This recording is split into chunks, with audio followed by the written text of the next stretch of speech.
दोस्तों आज से ठीक 4 साल 4 महीने 6 दिन पहले तारीख 5 अगस्त 2019 को वर्तमान की केंद्र की नरेंद्र मोदी सरकार ने जम्मू कश्मीर से धारा 370 को हटा दिया था, राइट। और उसके बाद से 23 अलग अलग याचिकाएं सरकार के फैसले के खिलाफ सुप्रीम कोर्ट में लगाई गई। इन सभी याचिकाओं की आज हमारे देश के सर्वोच्च न्यायालय सुप्रीम कोर्ट में सुनवाई हुई और सुप्रीम कोर्ट के जजों ने आखिरकार 370 पर अपना अंतिम फैसला दे ही दिया। अब ये फैसला तो आपको पता होगा कि सुप्रीम कोर्ट ने केंद्र सरकार के पक्ष में ही सुनाया और अनुच्छेद 370 को हटाने का फैसला बरकरार रखने का आदेश दिया। लेकिन आखिर सुप्रीम कोर्ट ने सरकार के पक्ष में ये फैसला क्यों सुनाया? इतने लोगों की याचिकाओं को खारिज क्यों कर दिया? मतलब इसके पीछे देश के सर्वोच्च न्यायालय ने क्या तर्क दिए? और जम्मू कश्मीर से वाकई में आर्टिकल 370 हटने के बाद यानी मोदी शाह के इस कठोर फैसले के बाद जम्मू कश्मीर की फिजा में कितना बदलाव देखने को मिला? 10 ऐसे टर्निंग पॉइंट और खास बातें मैं आपको बताऊंगा जिन्हें जानकर आप चौंक जाएंगे, क्योंकि दोस्तों जम्मू कश्मीर भारत का एक अहम हिस्सा है, भारत का सिरमौर मुकुट कहा जाता है और इसीलिए हर एक भारतीय नागरिक का ये कर्तव्य बनता है कि जम्मू कश्मीर से जुड़ा ये अपडेट हर एक शख्स भली भांति जान ले। दोस्तों एक तो मोदी सरकार के फैसले की वो तारीख जो मैंने आपको बताया 5 अगस्त 2019 और एक आज की ये सुप्रीम कोर्ट के फैसले की तारीख, दोनों तारीखें इतिहास में दर्ज होगी, क्योंकि सरकार के फैसले के बाद भी आज जाकर जम्मू कश्मीर से धारा 370 पूर्ण रूप से हट पाई, यूं समझिए आप। जम्मू कश्मीर से 370 को हटाने का फैसला बरकरार रखते हुए सुप्रीम कोर्ट ने कहा कि आर्टिकल 370 अस्थायी था और इतना ही नहीं, राज्य में अगले साल सितंबर 2024 तक चुनाव कराने का भी आदेश जारी कर दिया है। अब देखिए जरा जम्मू कश्मीर में कौन कौन सी चुनावी पार्टियां हैं और कौन कौन से बड़े हावी राजनेता हैं। आखिर जम्मू में किसकी सरकार बनने जा रही है? आइए जम्मू से जुड़े कुछ महत्वपूर्ण न्यूज अपडेट देखते हैं। दोस्तों आज सुप्रीम कोर्ट ने अपने अहम फैसले में कहा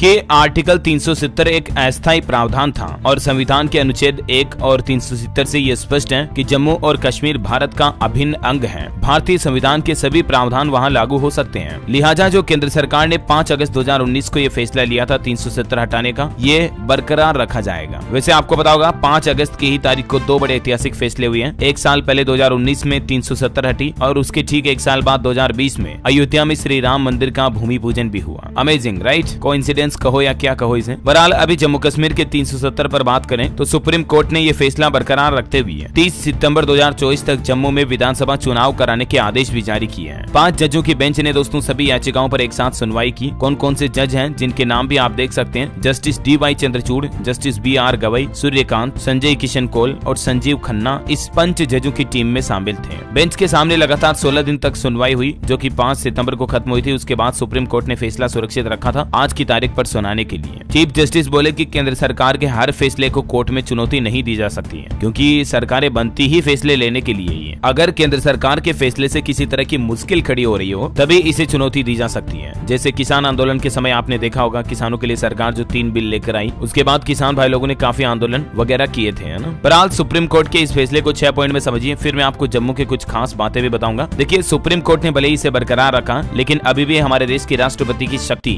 इस कानून को रद्द करने की ताकत रखती है और सुप्रीम कोर्ट के इस फैसले का असर जम्मू कश्मीर के स्टेटस पर भी पड़ेगा, क्योंकि जम्मू को अब कोई विशेष राज्य का दर्जा नहीं मिलेगा। जैसे दूसरे राज्य हैं नॉर्मल वैसा ही राज्य गिना जाएगा। जम्मू कश्मीर भी संविधान सभा पर अब एक अभिन्न अंग के रूप में उभर कर आएगा और जम्मू कश्मीर में चुनाव भी कराए जाएंगे। चलिए अब जरा देखिए मोदी शाह के इस कठोर फैसले से कितनी बदली जम्मू कश्मीर की किस्मत। आखिर कश्मीर में क्या क्या बदलाव देखने को मिले, तो कुछ आंकड़े देखिए जरा दोस्तों। 2010 में सीज फायर उल्लंघन की 70 घटनाएं हुई थी जम्मू में, 2023 में सिर्फ 2 घटनाएं हुई। अंतर समझ पा रहे हो? 2010 में घुसपैठ की 489 घटनाएं दर्ज हुई थी, 2023 में सिर्फ 48 घटनाएं दर्ज हुई हैं। मतलब सीधी बात, जम्मू कश्मीर के अनुच्छेद 370 को हटाने का नतीजा ये है कि न सिर्फ जम्मू से आतंकवाद कम हुआ बल्कि जम्मू का विकास भी होने लगा। देखिए घाटी में 30 सालों बाद पहली बार 2021 में जम्मू और कश्मीर में सिनेमा हॉल खुला। श्रीनगर में एक मल्टीप्लेक्स थिएटर सिनेमा हॉल बनाया गया। इसके अलावा भी पुलवामा, शोपियां, बारामूला और हंदवाड़ा में 4 नए थिएटर खोले गए। 100 से ज्यादा फिल्मों की शूटिंग भी जम्मू में शुरू हुई। लगभग सिनेमा हॉल्स के लिए बैंक लोन के प्रस्ताव बैंकों में विचाराधीन है। गृह मंत्री अमित शाह का कहना कि अनुच्छेद 370 खत्म होने से अलगाववाद में बहुत बड़ी कमी लग रही है। जम्मू कश्मीर में 1994 से लेकर 2004 के बीच कुल 40,000 से भी ज्यादा आतंकवाद की घटनाएं हुई थी, जबकि 2004 से 2014 के बीच ये घटनाएं 7,000 रही। मोदी सरकार के 9 साल के कार्यकाल में ही 70% कमी आई। इनमें 65% पुलिस कार्रवाई के कारण भी गठित हुई। और बाकी ये कुछ और आंकड़ा आप देख सकते हैं कि अभी वर्तमान की मोदी सरकार के कार्यकाल में जम्मू कश्मीर में कितनी मौतें वगैरह हुई। अच्छा, अनुच्छेद 370 की समाप्ति के बाद जम्मू कश्मीर के इतिहास में पहली बार 9 सीटें अनुसूचित जनजाति के लिए भी आरक्षित की गई है। इसकी समाप्ति के बाद लगभग 1.5 लाख से ज्यादा लोगों को अधिवास प्रमाण पत्र देने का काम किया गया। टेरर फाइनेंस के तहत NIA ने 32 मामले दर्ज किए हैं। अनुच्छेद 370 खत्म होने से पहले जम्मू का GSDP 1 लाख करोड़ रुपए था, जो सिर्फ 5 साल में डबल होकर आज 2.25 लाख करोड़ रुपए से भी ज्यादा हो गया। पहले 94 डिग्री कॉलेज थे, आज 147 कॉलेज हैं जम्मू में। IIT, IIM और 2 एम्स वाला जम्मू कश्मीर देश का पहला राज्य बन चुका है। पिछले 10 सालों में यहाँ सिर्फ 4 मेडिकल कॉलेज थे, अब 7 नए मेडिकल कॉलेज बनाए गए हैं। 15 नए नर्सिंग कॉलेज खुले हैं। पहले मेडिकल की सीटें 500 थी, अनुच्छेद 370 समाप्त होने के बाद 800 और सीटें जोड़ी गई। मिड डे मील लगभग 6 लाख लोगों को मिलता था, अब 9,13,000 लोगों को मिड डे मील मिलता है। तो ये कुछ अहम बड़े बदलाव और बड़े ही स्पीड के साथ, तेजी के साथ, प्रगति के साथ जम्मू कश्मीर में देखने को मिले हैं। 70 सालों से जम्मू कश्मीर में 7 लाख लोगों तक पीने का पानी पहुंचा, जबकि अब 13 लाख से ज्यादा लोगों के घरों तक पीने का पानी पहुंच चुका है। राष्ट्रपति शासन लगने के 59 दिन बाद ही सिंचाई के लिए गाद निकालने का काम पूरा किया गया और भी किसानों को सपोर्ट मिल रहा है। अच्छा, इसके अलावा भी पहले हमारी इंडियन आर्मी पर कई जम्मू के लोग पत्थर फेंका करते थे, अब उन्हें असल समझ में आ रहा है कि भारत के साथ रहने में ज्यादा फायदा ना कि पाकिस्तानी आतंकियों के साथ। तो अब वो इंडियन आर्मी पर भी पत्थरबाजी की घटनाएं काफी कम देखने को मिलती हैं। बहरहाल ये कुछ अहम बड़े बदलाव और चेंजेस हमें देखने को मिले जम्मू कश्मीर में 370 खत्म होने के बाद। आपकी क्या राय और विचार इस पर कमेंट करके बताइए मुझे। इस वीडियो को लाइक और शेयर करना, DLS न्यूज चैनल को सब्सक्राइब करके बेल आइकन जरूर दबा देना, रोजाना ऐसे इन्फॉर्मेटिव काम की खबरें देखते रहने के लिए। जय हिंद, जय भारत, वंदे मातरम।